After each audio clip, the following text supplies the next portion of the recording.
இந்த மாதிரி புளிக்குழம்பு செஞ்சு பாருங்கள். சின்ன பசங்கள்லேருந்து பெரியவங்க வரைக்கும் ரொம்பவே இஷ்டப்பட்டு சாப்பிடுவாங்க. ஹலோ ஃப்ரெண்ட்ஸ், எல்லோரும் எப்படி இருக்கீங்க? நான் தான் உங்கள் Merlin. Welcome back to my channel. இன்றைக்கி வெண்டைக்காய் புளிக்குழம்பு எப்படி வைக்கலாம்னு பார்க்கலாம். இதுக்கு சின்ன வெங்காயம், சின்ன பல் பூண்டு, வெண்டைக்காய் இது மூணுத்தையும் நான் ரெடி பண்ணிட்டேன்.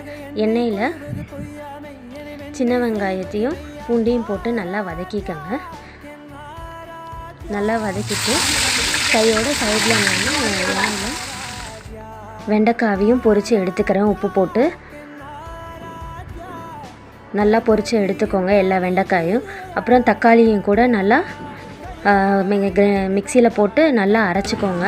நல்லா பேஸ்ட் மாதிரி அரைச்சிட்டு சைடில் எடுத்து வச்சுருங்க. வெங்காயம் நல்லா வதங்கினதும் 1/2 ஸ்பூன் காரப்பொடி, கொஞ்சோல மஞ்சத்தூள், 2 ஸ்பூன் மல்லித்தூள் போட்டு நல்லா வதக்கிக்கோங்க.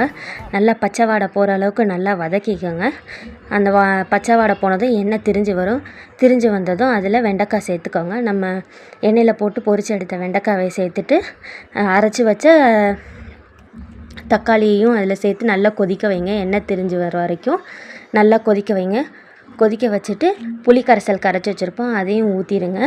ஊற்றிட்டு உங்களுக்கு எவ்வளோ தண்ணி வேணுமோ அதே மாதிரி தண்ணி ஊற்றிட்டு நல்லா ஒரு கொதி, நல்லா ஃபுல் சிம் வச்சு நல்லா ஒரு கொதி வரட்டும். நல்லா கொதி வந்ததும் குறைச்சி வச்சுட்டு மூடி போட்டு சிம்மில் நல்லா கொதிக்க வைங்க. பச்சை வாடை, புளியோட அந்த பச்சை வாடை போகிற வரைக்கும் நல்லா கொதிக்க வைங்க. கொதிக்க வச்சா எண்ணெய் திரிஞ்சு வந்ததும் உப்பு போட்டு நல்லா கிளறி விட்டுருங்க.